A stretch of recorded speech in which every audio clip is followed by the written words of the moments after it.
Hello and welcome to the Football New South Wales Community Podcast.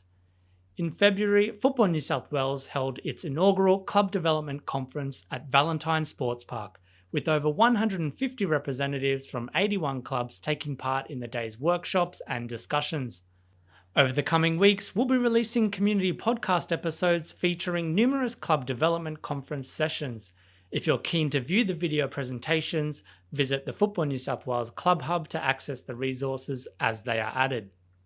In this episode, our panel tackles the topic of Player and Spectator Behavior. Hosted by Adam Peacock, the panel features Tom Emeleus from North West Sydney Football Referees Association, Angelica Georgopoulos from Sydney Olympic FC, and Aaron Dibdin, Head of Community and Member Services for Football New South Wales.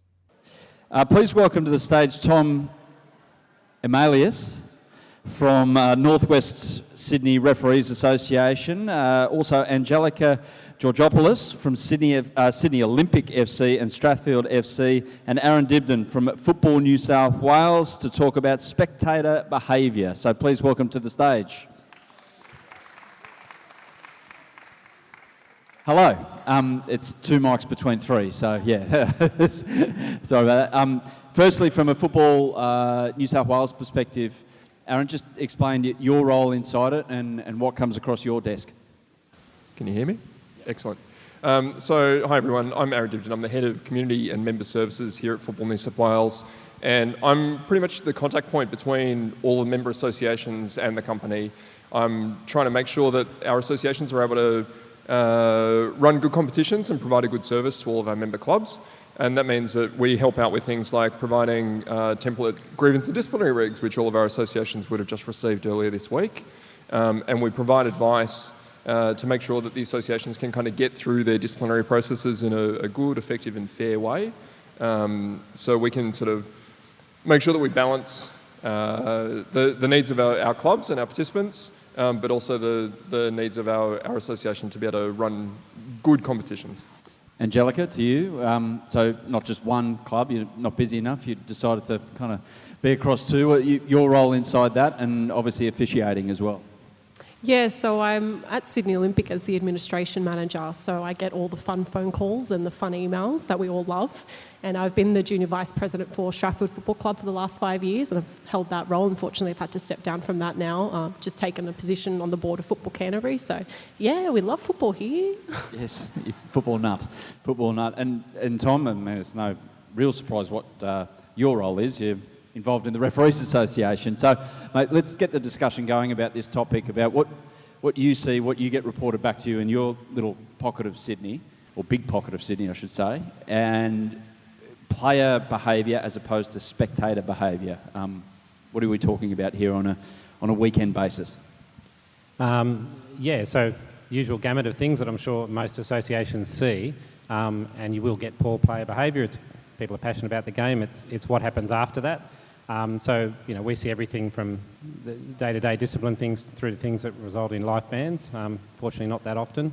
What's critical, though, is how you respond to that. And fortunately, we've got a pretty close association with our local football body and involved in the GPT process and so on.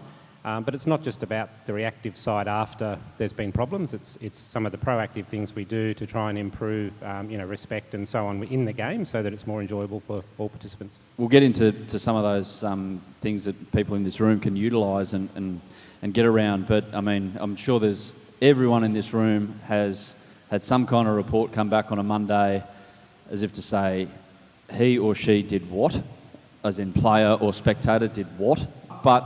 We'll get to the proactive stuff as well, but have you got similar tales? Yeah, look, it's all about learning and growing and making the mistakes. And I think when people understand the nature of refereeing, they will become a lot more soft to referees. I can guarantee you, and I'm sure Tom can attest to this, the referees get hounded at their association level when they make a mistake. They get told by their people, by their mentors, by everyone around them in the association world and referee world.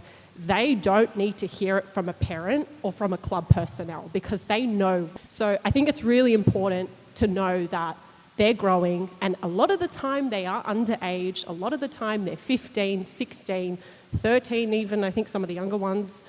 It's a role that is inherently about, unfortunately, copying abuse. You are always going to be the bad guy in someone's eyes. And I think once you understand that, you'll become a little bit more lenient to their decisions. Yeah, and from Football New South Wales perspective then, so what do you see, as the governing body, you can't be across all these issues. If they're really serious, they end up with you perhaps, but what's your advice to feed into the local areas about player behaviour, spectator behaviour?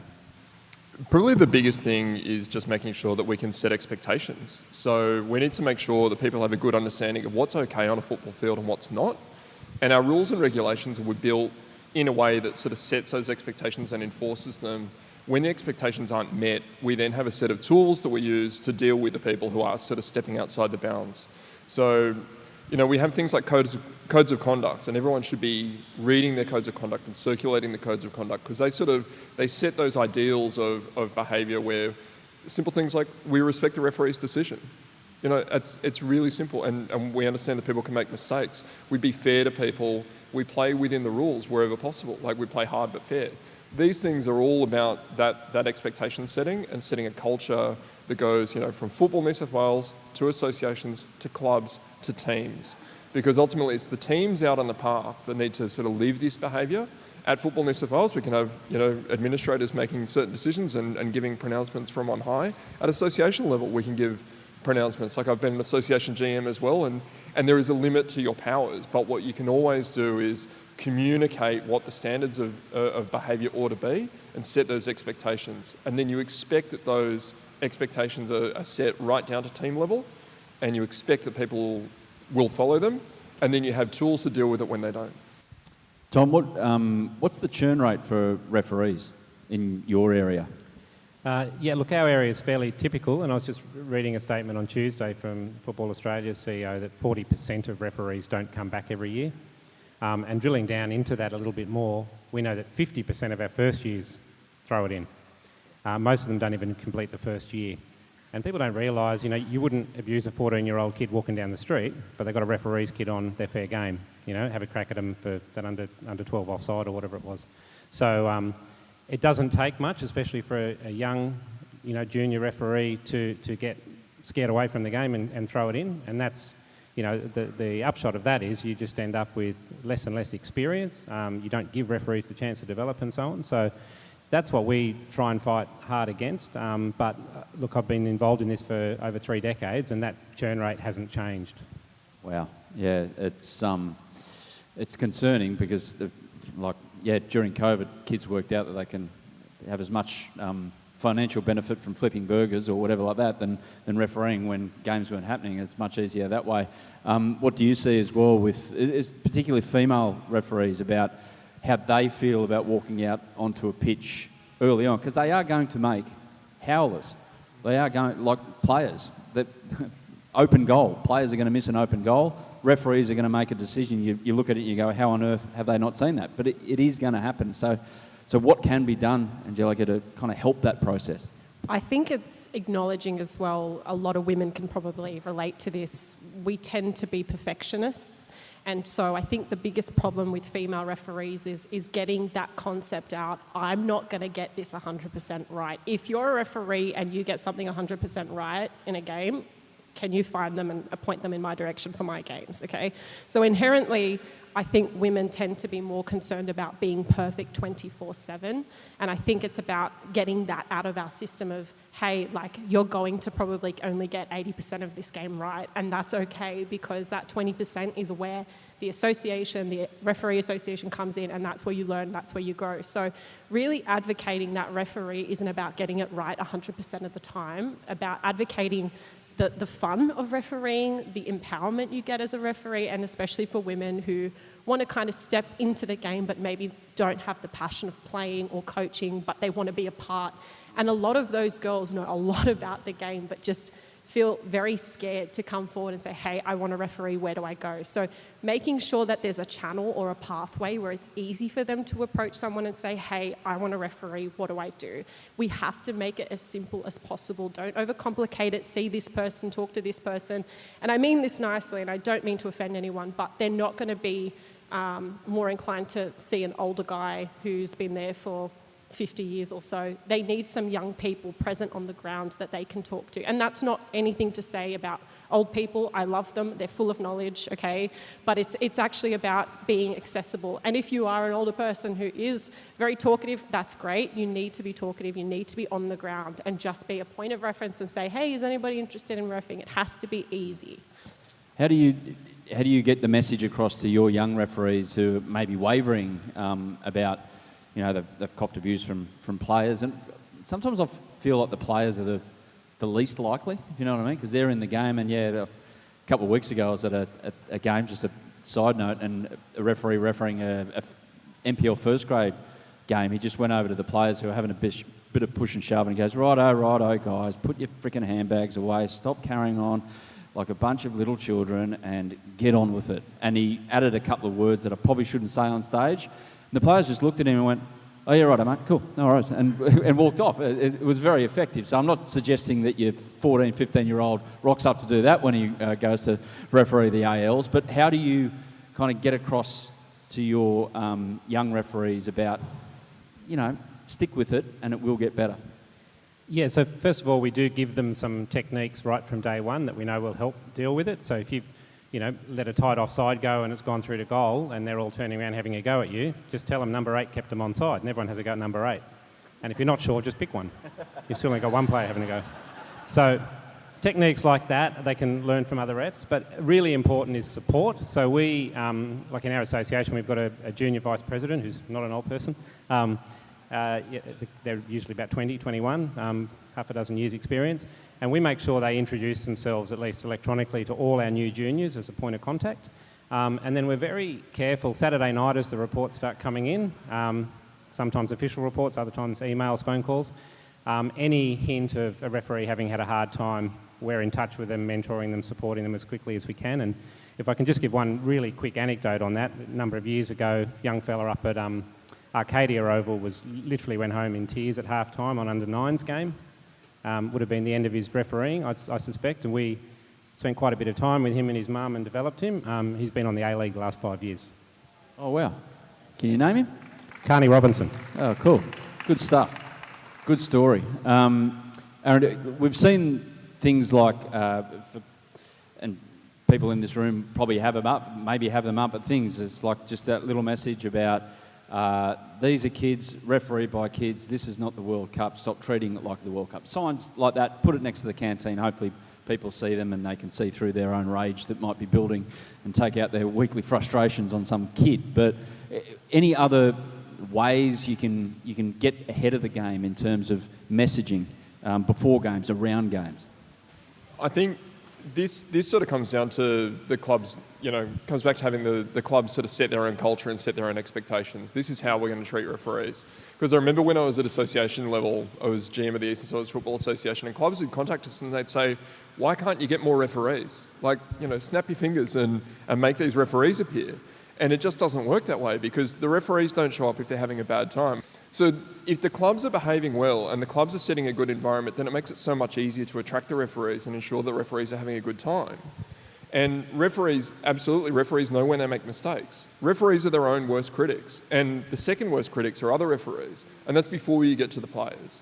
So the players absolutely don't need to be getting into the referee and making them have a crap time because that will make them go. Because they're already beating themselves up and their neighbouring referees are probably giving them a character assessment as well. And so if you've got players getting on top of them as well, especially if it's a first-year referee who might not have had the opportunity to make a mistake and learn from it and come back and referee again, then we will lose them. One of my favourite referees in the Eastern Suburbs used to always, I was playing just all-age stuff in the Eastern Suburbs, he'd give a team talk at the start of the game and he'd go, you guys are all going to make mistakes. If you weren't making mistakes, you'd be playing at Old Trafford. I'm going to make mistakes. If I wasn't making mistakes, I'd be refereeing at Old Trafford as well. So everyone just needs to calm down a little bit and go, this is park footy, we're here to enjoy ourselves, and all of us are going to make mistakes. Let's just get on with it, play the whistle. Angelica, can you resonate or expand on that from your perspective? Yeah, I think language is a really important thing that a lot of clubs need to instill at the top level. Like anything, monkey see, monkey do. If you're talking bad about referees in a club, and I know we've all done it, all right, fully guilty myself, even as a referee, It's really important how you speak about referees in front of other people filters right down. And so if you're talking in a negative light, that's just carrying it out. And there's always going to be that one guy in the back that's always mouthing off about the referee. That's inherent, okay? But they then become outliers if everybody else's language is positive. Because like we said, they are learning. They're already getting told what they're doing wrong. They're getting assessed. Anthony over here in the crowd has always assessed me on every game I ever did. And he was telling me, even when I thought I did everything right, I was like, that was the best game ever. Anthony would come over and say, you did this wrong. And I was like, ugh. So they're getting told. So language is really, really important. Tom, as well, and maybe from a parent's perspective or a coach's perspective about, making sure that the player isn't having their head infiltrated with yelling or abuse from the sideline. So how do you turn the tap off on that? Yeah, leadership's absolutely crucial. So club leadership's important. Team leadership is even more important because they're the ones there on the day, and that's not just the coach and manager, but the captain of the team and parents on the sideline.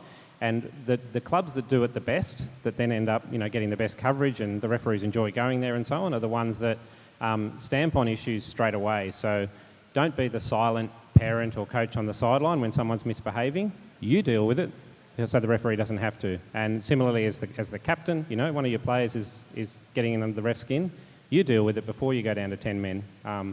Look, good referees will work with captains like that, and we find that the biggest issues are when they've let the dickhead be the captain.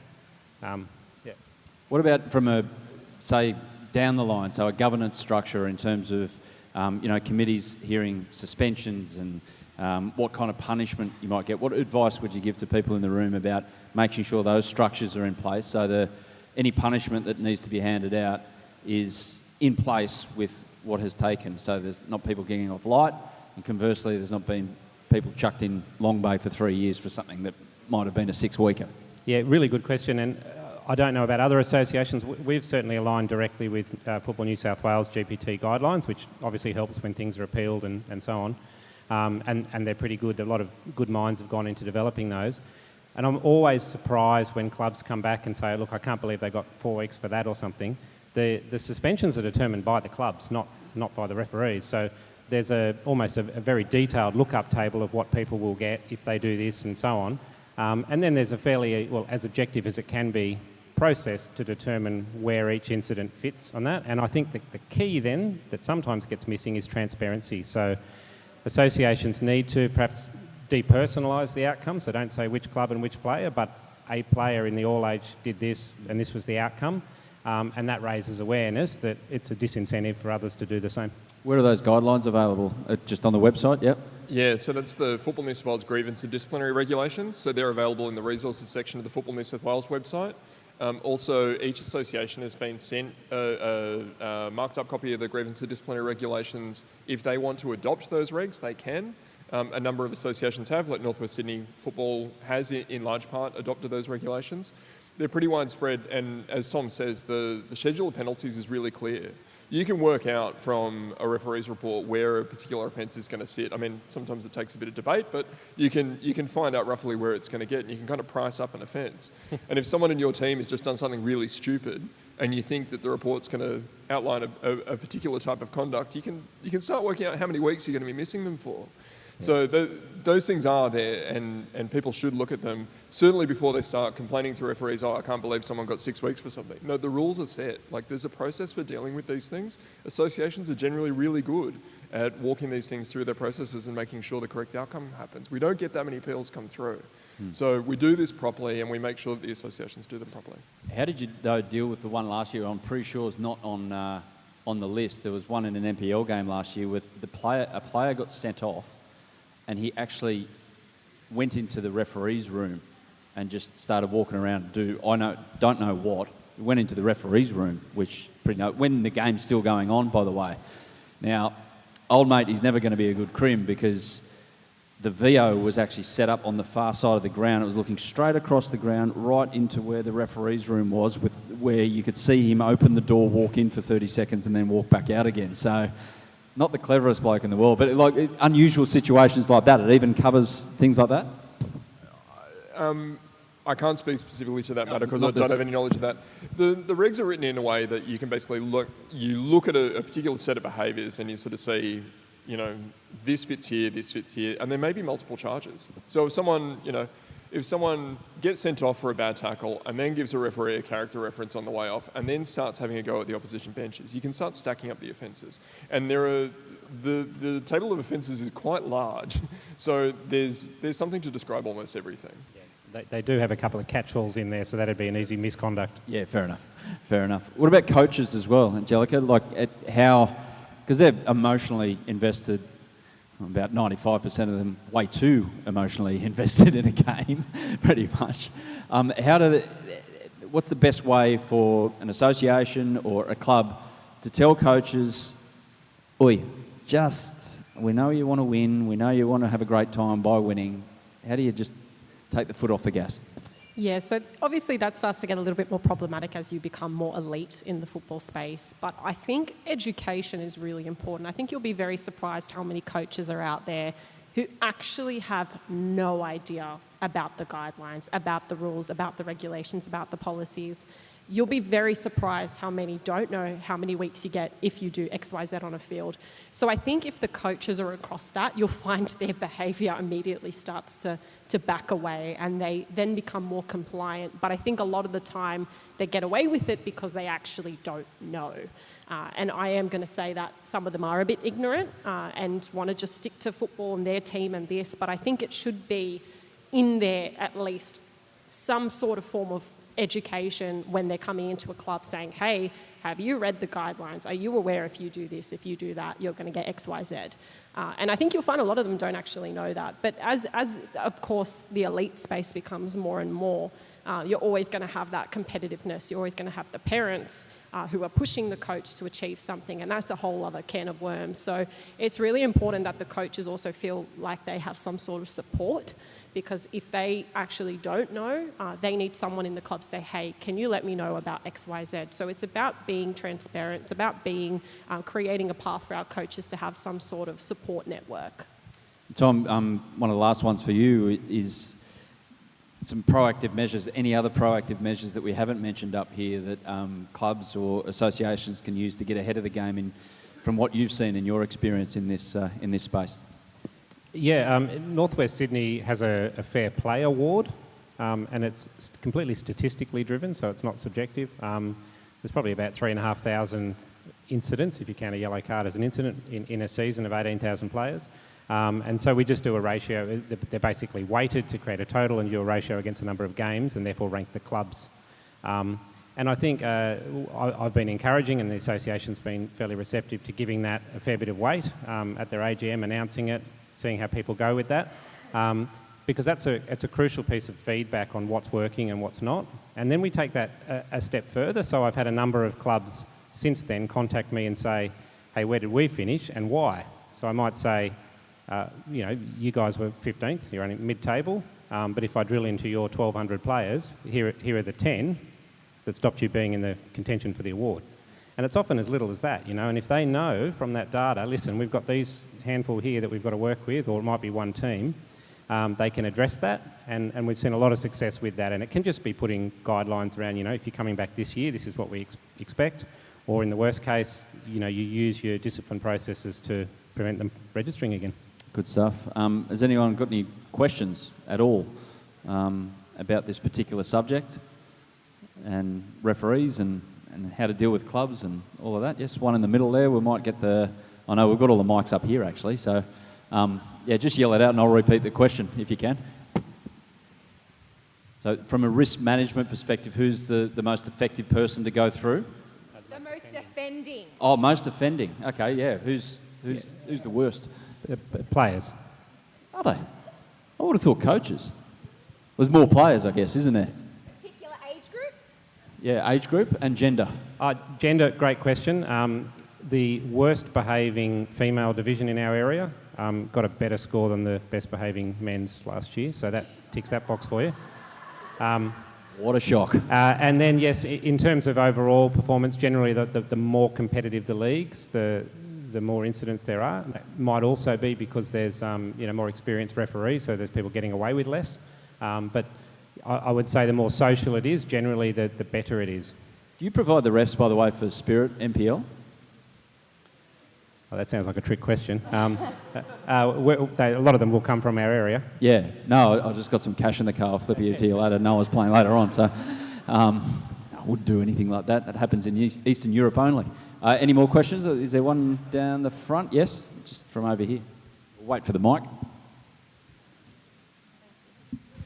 Is there, you said like there's a table that shows offences and how long they get suspended. Is there something like that for us to help with our parents? So they're not technically, like they can't get suspended from playing a game, but in our area, they're normally the biggest offenders, going at the refs, going at the players. So how do we sanction them without putting their child, how affecting their child?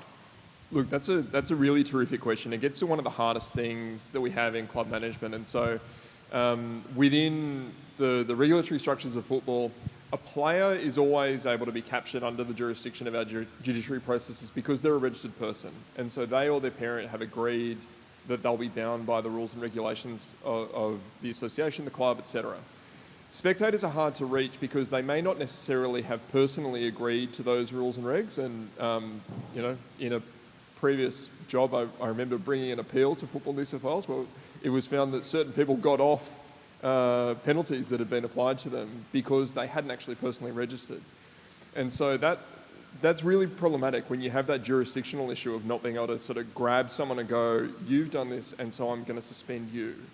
And there are ways you can manage this by doing things like requiring, say, that the parents of any individual child that register for your club will sign a code of conduct.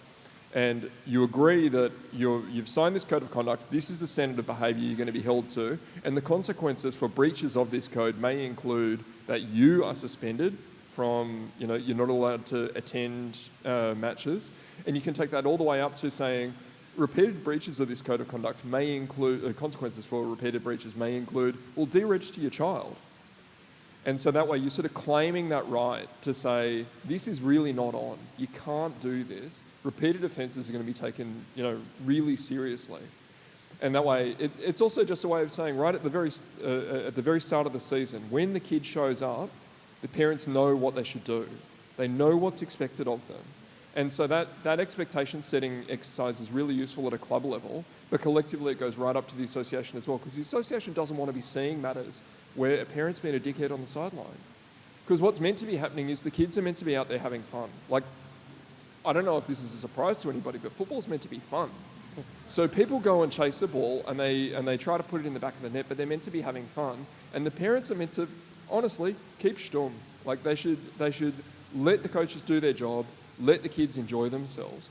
If they stop doing that, the clubs do need to have tools to deal with that. And things like a code of conduct, it's a useful tool for bringing those parents under the jurisdiction of the club such that they can then be dealt with if they do the wrong thing.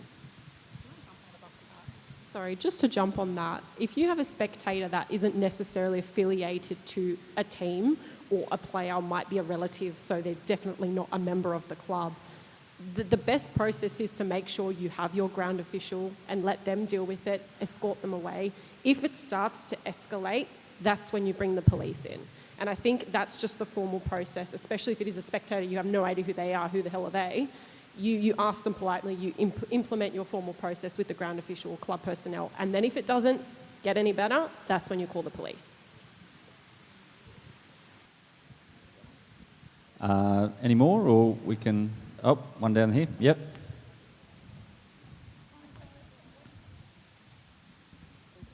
Yeah. To Tom, been a long time. How critical, and I ask this question because I'm probably in the box seat here, from my point of view, being a secretary of an organisation who's been represented here today as well by the CEO and the general manager, how critical, from a referee's point of view and from your point of view as the president and or secretary, is the working relationship with your football association? I think I got most of that, Tony. So you're asking how critical is the relationship with the Football Association? Absolutely fundamental, because, well, in some associations they're integrated, but let's talk about the ones where they are two separate bodies.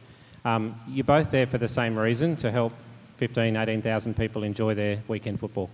And you've got different roles in achieving that, but you have to be hand in hand in doing it. So when it's working well, as ours is these days, you've got very strong support from the football body for the referees. You've got clubs being encouraged to put forward their members as referees, clubs reacting quickly when there's issues with refs. And similarly, you've got referees showing respect both ways, and that's probably something we haven't mentioned in this conversation, but respect's a two-way street. So we encourage our refs up front, acknowledge that these people are here to play football as well. It's an emotional game. Don't just shut yourself off and tell them to shut up and go away. You might say to a player, okay, mate, you've had your say, no more. And something as simple as that shows a huge amount of respect and de-escalates things quickly. So from all levels, from your association management down to your individual refs and players, we encourage as close a relationship as possible, and that seems to help everyone enjoy their football. We're going to wrap it up there. So please thank, once again, Aaron, Angelica and Tom for having a word there. We hope you enjoyed the discussion. Be sure to check out the Football New South Wales Club Hub for the session video and many more club resources available. Otherwise, look out for more of our club development conference sessions over the coming weeks.